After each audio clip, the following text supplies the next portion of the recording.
On va voir dans cette deuxième vidéo la question de l'oligopole et de la concurrence monopolistique. On a vu précédemment la question du monopole. Donc on a vu les avantages, les inconvénients. Vous allez retrouver ce débat-là, est-ce qu'il y a des avantages pour le producteur ou le consommateur, en cours pendant le travail sur le dossier documentaire que je vais vous donner par groupe. Donc voilà, c'est pour ça qu'on passe à une autre partie. Et puis ça vous donne les bases. Et après, vous approfondirez en îlot, en classe, sur des documents, sur les avantages du monopole, de l'oligopole ou de la concurrence monopolistique. Donc voilà, on va passer au petit 2. Qu'est-ce qu'un oligopole? Alors, un oligopole, c'est un marché où il y a au moins deux offreurs pour une multitude de demandeurs. Voilà, une multitude de demandeurs, bon là ça correspond à l'hypothèse de la concurrence pure et parfaite, qui exige qu'il y ait un grand nombre d'offreurs et de demandeurs. Donc, voilà. Donc là il y a beaucoup de demandeurs dans l'oligopole, mais il y a peu d'offreurs. Alors au moins deux, sinon évidemment ce serait un monopole, mais il ne faut pas évidemment qu'il y en ait une multitude. Donc ça peut être 2, 3, 4, 5, 6, quelques dizaines sur le marché mondial par exemple, ce sont des oligopoles dans ce cas-là. Et donc l'oligopole rompt avec l'hypothèse d'atomicité des agents, qu'on a vu précédemment. Cette hypothèse est aussi importante parce qu'elle permet qu'il n'y ait pas de pouvoir de marché. S'il y a une multitude d'offreurs et demandeurs, il n'y a pas de pouvoir de marché. Dans le cas de l'oligopole, il y a un pouvoir de marché pour les offreurs. S'ils sont deux offreurs d'un bien, eh bien, ils peuvent très bien s'entendre ou comploter finalement, comploter pour s'accorder sur un prix plus élevé, et les consommateurs ne s'y retrouvent pas puisqu'ils payent davantage un surcoût lié à ce complot, à cette entente entre deux entreprises. Et donc, l'oligopole est très très courant sur les marchés. On va voir plusieurs exemples. Dans le dossier documentaire, on va travailler sur la téléphonie mobile. Bon, là, vous voyez que quand vous allez renouveler votre abonnement téléphonique, vous n'avez pas 10, 20, 30, une multitude d'offreurs. Vous êtes obligé de choisir parmi les quelques Orange, Bouygues, SFR, Free, mais voilà, il n'y a guère que ces quatre-là qui sont sur le marché qui offrent des abonnements téléphoniques. Voilà, je vous laisse trouver d'autres exemples aussi pour compléter dans votre cours. Vous en trouverez facilement, notamment document 1, page 82 de votre manuel, où là vous avez Boeing avec l'avion, la question de l'avion. Donc l'avion, il y a Boeing, Airbus, qui se livrent un combat acharné. Voilà, dans ce cas-là, c'est un duopole, on appelle ça. Il y a plusieurs types d'oligopoles. Quand il y en a deux, on appelle ça un duopole. Voilà. Petite spécificité aussi à noter. Alors on va passer maintenant à la définition. Qu'est-ce que l'oligopole? Le marché, vous mettez définition oligopole, le marché se caractérise par la présence de quelques offreurs et une multitude de demandeurs, ou quelques demandeurs et une multitude d'offreurs. Alors nous, on vient de citer deux exemples, l'aviation, la téléphonie mobile. Ces exemples sont des exemples de quelques offreurs. Mais on peut aussi avoir des oligopoles inverses, c'est-à-dire une multitude d'offreurs, mais quelques demandeurs. Alors c'est des cas plus rares, plus difficiles à trouver, mais on en trouve par exemple sur le commerce de gros. Le commerce de gros, c'est par exemple Leclerc qui achète le lait. Donc le lait est acheté à une multitude de petits agriculteurs, de petits paysans qui existent en France. Mais ceux qui achètent des milliers de tonnes de lait, c'est pas les consommateurs, voilà, c'est pas vous. Vous achetez votre brique de lait, mais avant ça, Leclerc ou Carrefour ou Auchan a acheté des milliers de litres de lait. Donc quelques demandeurs du commerce de gros du lait, Auchan, Carrefour, etc., et une multitude d'offreurs. Donc ça, c'est un cas inverse que ce qu'on a vu tout à l'heure. Voilà. Alors, un petit point sur aussi le rôle de l'Union européenne qui est importante. Puisque le marché, c'est plus un marché national aujourd'hui, mais un marché européen. Et l'Union européenne érige en principe la concurrence libre et non faussée. Et donc, elle va réglementer toutes les ententes, tous les petits complots, voilà, les petits accords en fait, des entreprises qui peuvent s'entendre sur les prix. Et donc, il y a une loi européenne, une directive européenne, qui légifère, qui a fait une loi pour dire il est interdit de s'entendre sur les prix parce que c'est un détriment du consommateur. Et donc l'Union européenne veille à ce respect de cette règle-là. C'est pour cela qu'elle a, notamment réussi à démanteler le cartel du yaourt, par exemple. Donc il y a des amendes après qui sont octroyées à ceux qui sont entendus pour fixer le prix du yaourt de façon plus élevée que leur coût de production, et voilà. Vous avez aussi plusieurs autres types de cartels, mais la téléphonie par exemple, il y a des célèbres affaires aussi d'amendes des opérateurs téléphoniques parce qu'ils ont été coupables de s'entendre, de comploter sur les prix pour se mettre d'accord. Voilà, donc ça c'est une règle qu'il faut mettre aussi, qu'il faut noter. Elle est importante et vous le reverrez l'année prochaine quand vous ferez le cours sur l'Union européenne.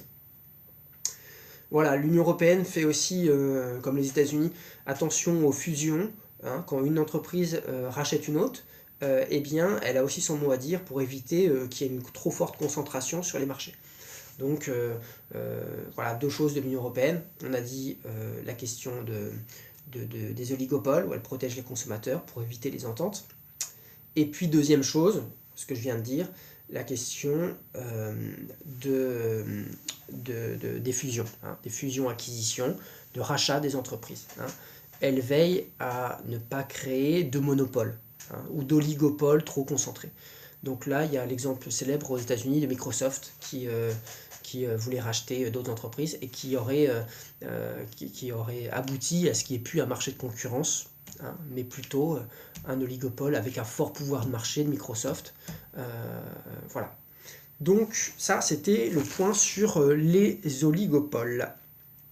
Maintenant, vous allez avoir le dossier documentaire. Donc ça va être un groupe qui va être désigné pour travailler sur celui-là. Le petit 3 maintenant du cours. La question de la concurrence monopolistique. Qu'est-ce que la concurrence monopolistique ? Vous reprenez le titre de votre plan. La structure du marché là se caractérise par deux choses. La concurrence d'abord, donc on a dit concurrence monopolistique, donc il y a une concurrence sur les produits, donc là les règles de l'Union européenne sont appliquées, mais elle est un peu contradictoire comme marché parce que en même temps qu'il y a une concurrence, il y a des petits monopoles qui se forment à la marge. Alors c'est lié à la question de la différenciation des produits. C'est-à-dire qu'on a un produit, on produit tous des yaourts. Il y a beaucoup de producteurs de yaourts en France. Mais, donc il y a une concurrence du yaourt. On a le choix, effectivement, quand vous allez dans les supermarchés, vous avez des centaines de yaourts différents et vous pouvez choisir. Donc ça, c'est concurrentiel, c'est vrai. Mais c'est monopolistique parce que les entreprises vont avoir tendance à créer des saveurs particulières ou des qualités différentes pour avoir un petit monopole. Par exemple, le yaourt viennois, Yoplait a le monopole sur le yaourt viennois. D'autres, l'entreprise Vrai, par exemple, qui est une entreprise moyenne qui fait du biologique, 100% biologique, eh bien, va avoir le monopole, par exemple, sur le biologique. Donc les consommateurs ont la concurrence, ont le choix dans les yaourts, mais s'ils veulent aller vers un yaourt biologique, eh bien, il y a une situation de monopole de l'entreprise Vraie. Voilà, donc ça c'est l'exemple que vous pouvez noter sur les yaourts, sur la concurrence monopolistique. Donc, il y a deux choses, vous avez bien noté, la question du monopole, avec la différenciation du produit, qui engendre en fait une marque réputée, une notoriété liée à la qualité, liée aussi à la publicité, Nike, Adidas, les enfants veulent la chaussure Nike. Si c'est la même mais qu'il n'y a pas le logo, ils ne le souhaitent pas. Et donc ça permet que la clientèle soit captive. Hein, ça permet de fidéliser en fait la clientèle.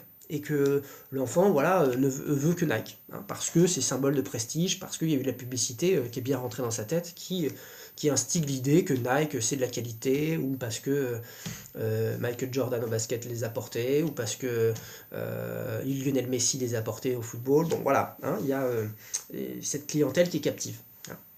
Et puis, donc ça c'est le côté monopole, et puis la concurrence, puisque les produits sont substituables. Hein. Sur le marché de la chaussure, il y a des produits, il y a différents types, une multitude d'offreurs de chaussures. Mais évidemment, bon, il y a les chaussures de ville, les chaussures de sport. Donc, voilà, pour ces monopoles, concurrence. Vous allez voir aussi dans le dossier du documentaire un groupe qui travaillera sur cette concurrence monopolistique autour de la restauration.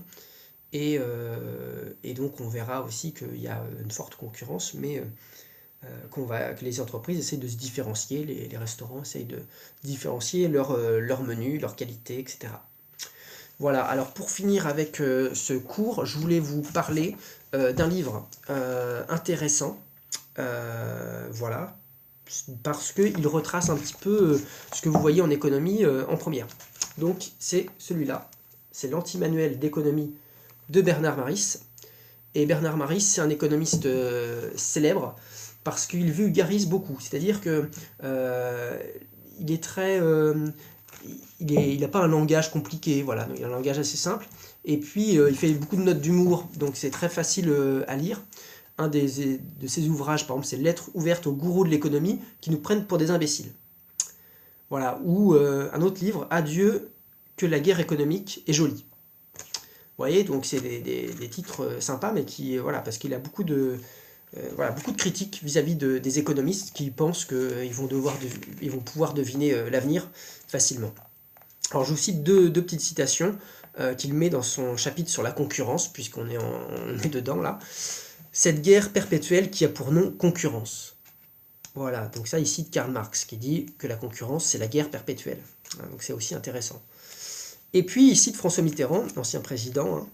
Considérons l'économie mondiale, on n'y voit qu'un champ de bataille où les entreprises se livrent une guerre sans merci. On n'y fait pas de prisonniers, qui tombent meurent. Voilà, et donc il dit après, nous voilà armés pour la guerre économique, ou du moins pour comprendre la harangue des chefs. Soldats, c'est la guerre, à l'assaut de nos parts de marché.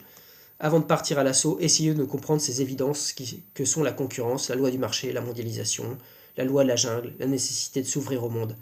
À l'assaut du marché, certes, mais qu'est-ce que le marché? Donc il fait un petit paragraphe où il va citer le marché, en quoi les règles de la CPP, la concurrence pure et parfaite que vous avez vu, sont aujourd'hui, aujourd'hui comme hier en fait, sont relativement idéales, en fait, idéales, utopiques, et que la réalité en fait se distingue de ça, et qu'elle permet finalement elle permet de comprendre de façon limitée les choses. Hein, c'est pour ça qu'il faut avoir une distance.